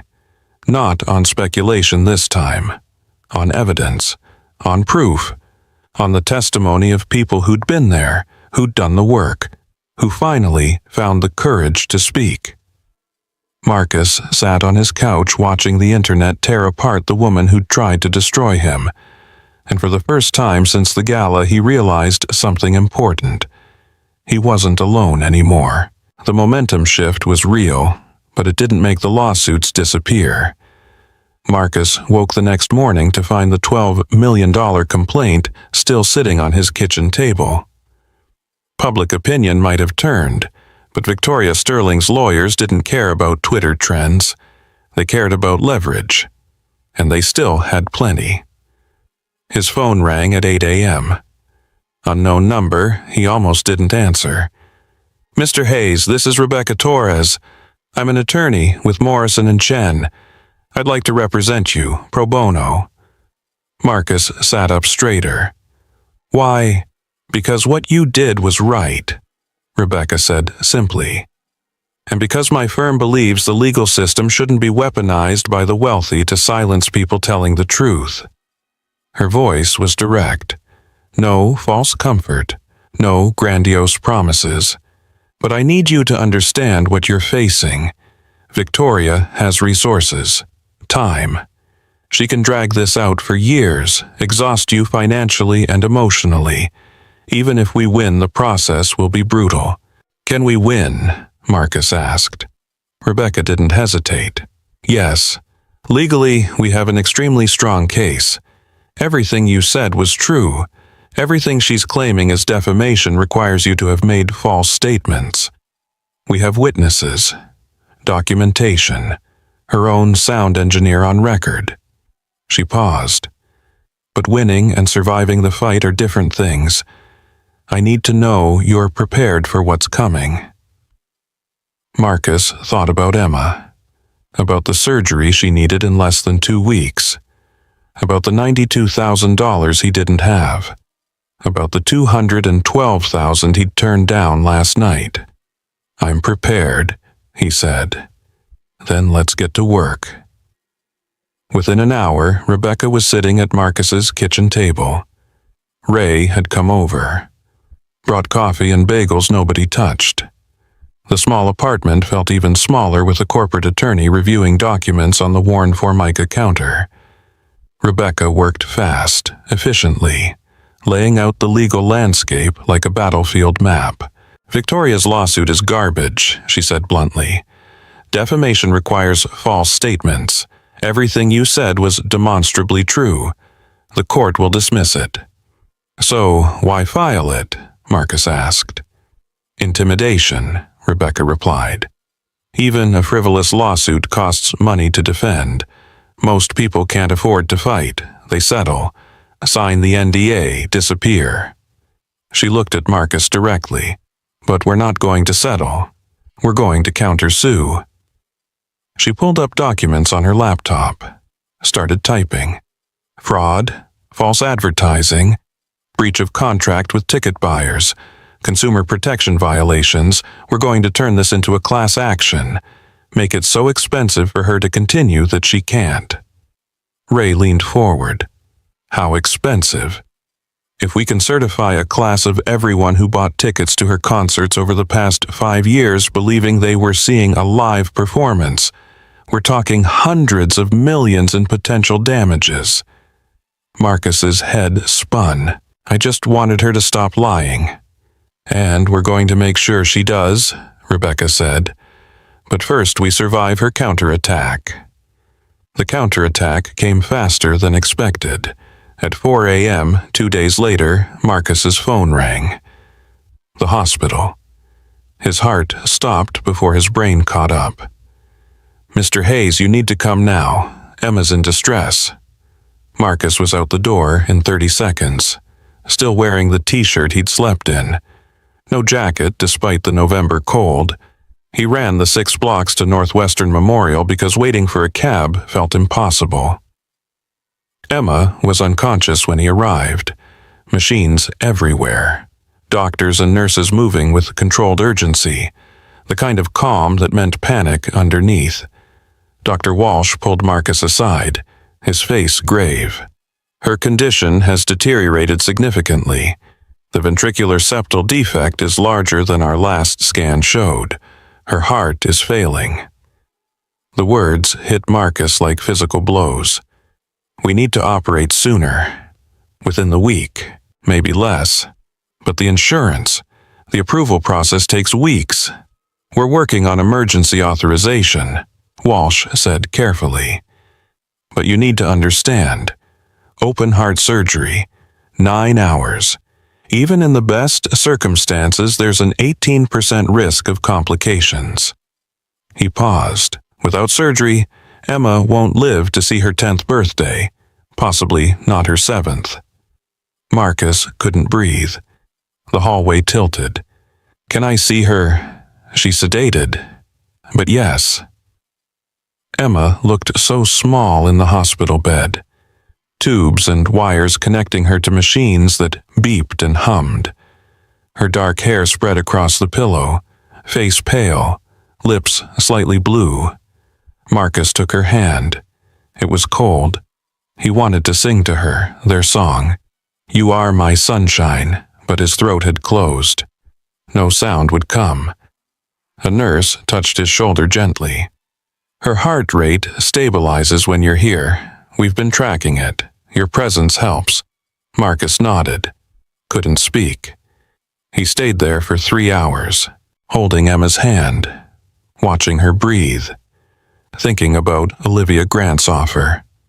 The $92,000 he'd refused. The money that could save his daughter's life. At 3 a.m., sitting alone in the ICU waiting room after they'd made him leave Emma's bedside, Marcus pulled out his phone. Olivia Grant's number was still in his call history. His finger hovered over it. One call, accept the deal, sign the papers, save Emma. The waiting room door opened softly. Ray walked in. Must have gotten Marcus's text about the hospital. Sat down beside him without speaking. After a long silence, Ray said quietly, "You thinking about calling her?" Marcus nodded. "Would Sarah want you to?" The question hit harder than Marcus expected. He thought about his wife, about her final days, about the choice he'd made 5 years ago that everyone said was wrong. Sarah, even dying, had told him she was proud, that he'd chosen love over ambition, that he'd shown Emma what really mattered. "No," Marcus said finally. "She wouldn't." He deleted Olivia's number from his phone. Ray nodded, said nothing. Just sat there. Solidarity that meant more than words. The preliminary hearing was scheduled for the following week. Davidson County Superior Courtroom 6B, smaller than Marcus expected. About 50 people in the gallery, mostly journalists and supporters who'd been lining up since dawn. Victoria Sterling sat at the plaintiff's table with 6 attorneys in expensive suits. She wore a navy jacket. Hair perfect. Face composed in an expression of wounded dignity. The familiar look of a celebrity unfairly attacked. Marcus sat at the defense table between Rebecca Torres and Ray. He wore the only white dress shirt he owned, borrowed tie from Ray, looking like what he was, a working man out of his depth. This wasn't the full trial, just a preliminary hearing on Victoria's request for an injunction, a gag order that would prevent Marcus Sienna Rose Daniel Cross and Nathan Reed from making any further statements about Victoria's use of backing tracks. Judge Linda Morrison entered, a woman in her early 60s with silver hair and 25 years on the bench. She looked at Victoria's legal team, then at Marcus. Something flickered across her face, quick but deliberate. "Miss Grant," the judge said to Olivia, "you're seeking a gag order against a janitor. Your Honor, the defendant's occupation doesn't diminish the harm caused by his false statements." "Are they false?" Judge Morrison cut in. Olivia hesitated. "Those statements were made with malicious intent to destroy my client's reputation and livelihood." "That wasn't my question," the judge said calmly. "Are the statements factually false, yes or no?" Rebecca stood. "If the court permits, we'd like to present video evidence from the gala, unedited." Judge Morrison nodded. The courtroom watched in silence. They saw Victoria drag Marcus onto the stage, heard the whispered "fail quietly" broadcast through the open microphone, watched Victoria attempt to sing without the backing track and crack on the high note. When the video ended, the courtroom was absolutely silent. "Your Honor," Rebecca continued, "the plaintiff didn't summon this man because he lied. She summoned him to humiliate him. And when he told the truth when he exposed fraud that's been occurring for 18 years, she responded by trying to destroy him." She pulled out documents, financial disclosures from previous galas. "This isn't defamation. This is consequence." Judge Morrison turned to Olivia. "Do you have any evidence that Mr. Hayes' statements are factually false? Your Honor, the music industry routinely uses vocal support and enhancement techniques. The context of my client's performance has been misunderstood." "I didn't ask about industry practice," Judge Morrison said. "I asked for evidence that what he said was false. Do you have any?"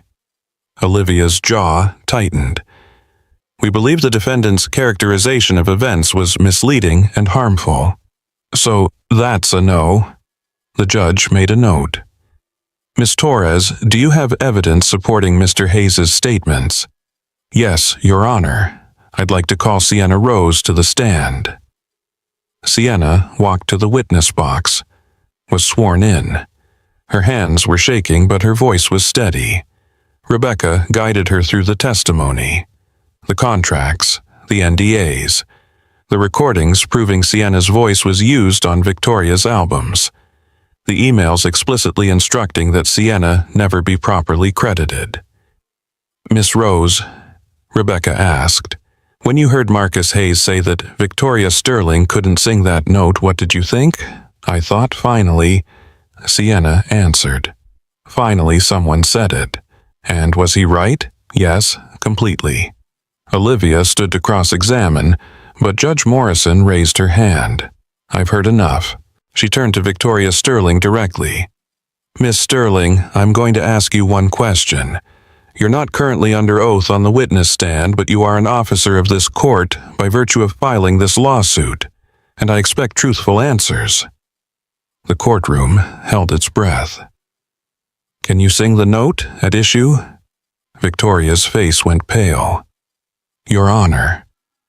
I failed to see how this is relevant to the legal question of whether highly relevant, Judge Morrison interrupted. You're asking this court to silence people who say you cannot reach that note. If you can demonstrate it, sing it now. The silence was deafening. Victoria looked at her lawyers, looked at the judge, looked at Marcus. My voice hasn't been properly warmed up. It would be unfair to expect. You've performed on demand for 18 years, the judge said evenly. Surely you can demonstrate your signature note once in a courtroom. Victoria's mouth opened, closed. Not a single sound emerged. Judge Morrison picked up her gavel. Just as I thought. The gavel came down. The request for an injunction is denied. Furthermore, the court sanctions the plaintiff for filing a frivolous action intended to silence truthful speech.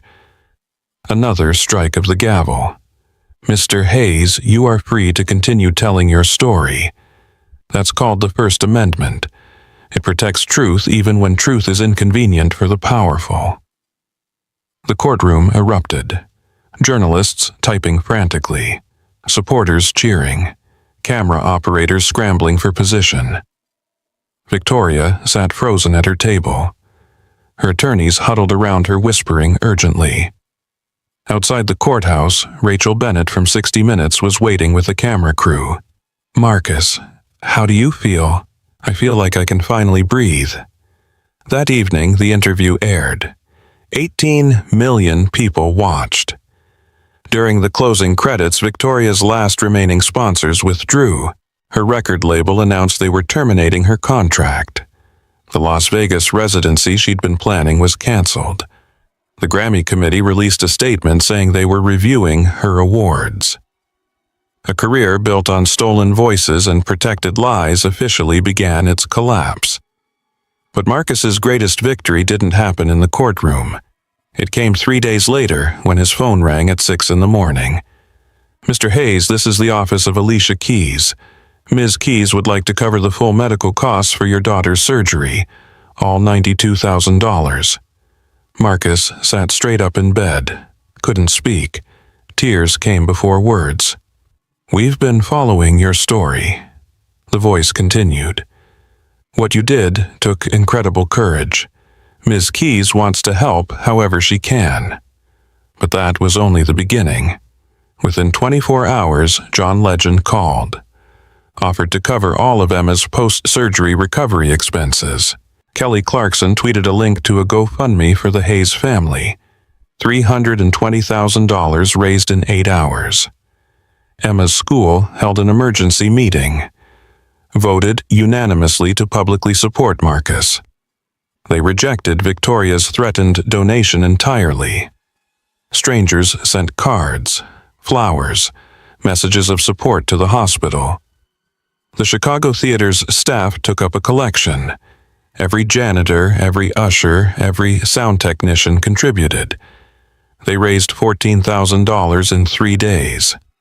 And on a cold November morning, 1 week after the preliminary hearing, Dr. Walsh called Marcus into his office. "We have full funding for Emma's surgery," he said, smiling. "Between the donations and the emergency insurance approval, everything is covered. We can operate tomorrow if you're ready."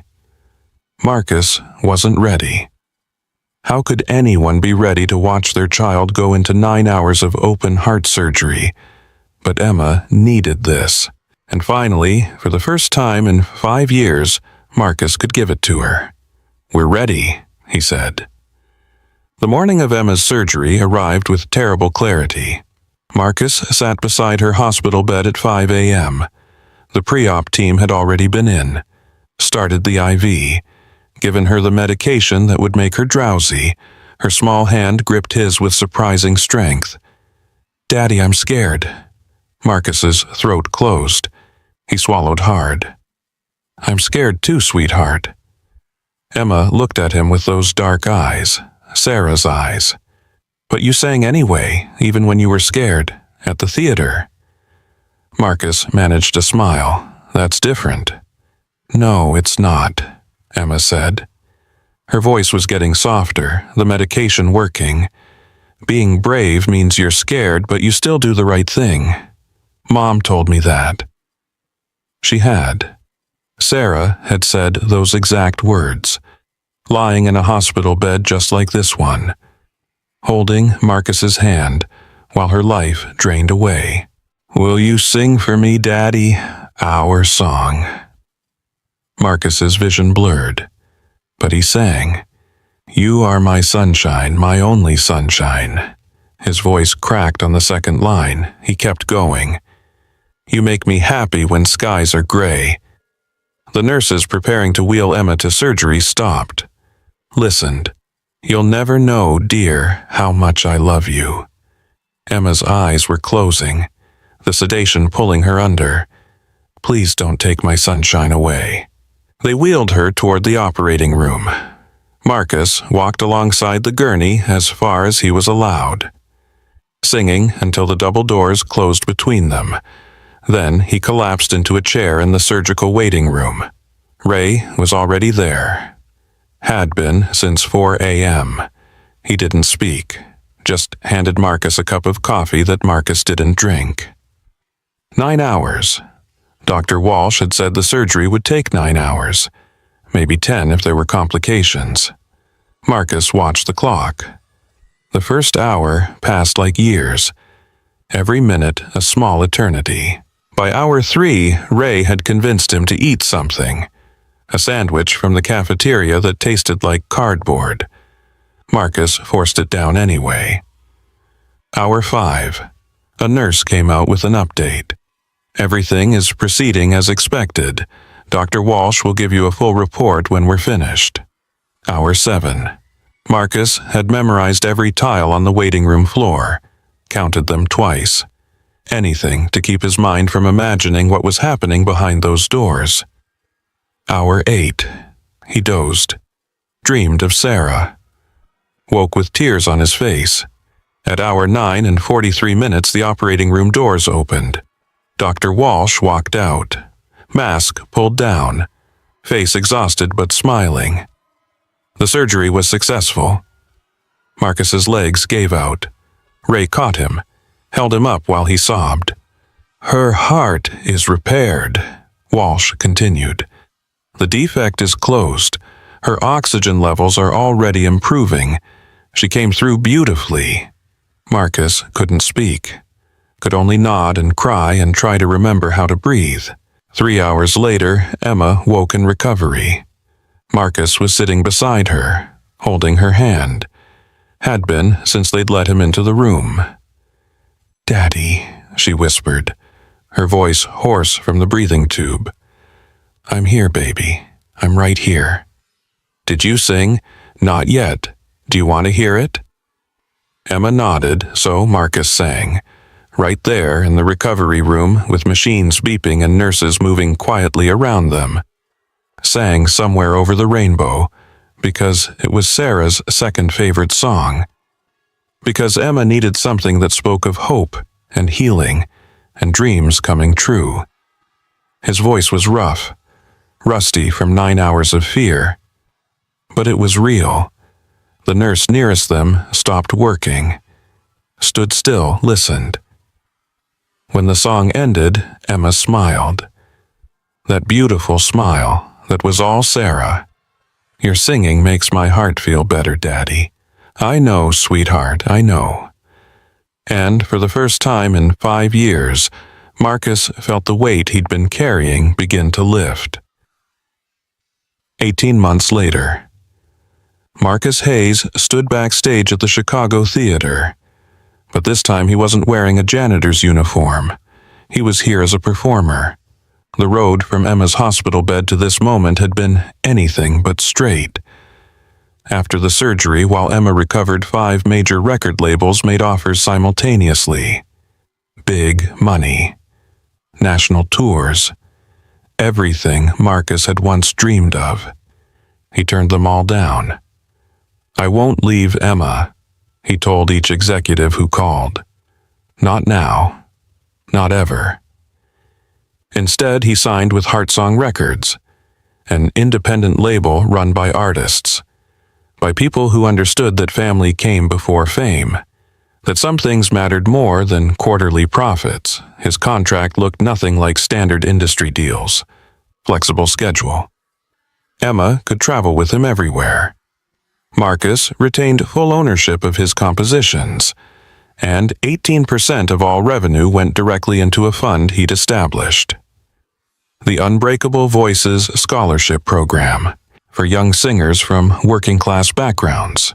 No exploitative contracts, no NDAs, just training, legal education, and real support.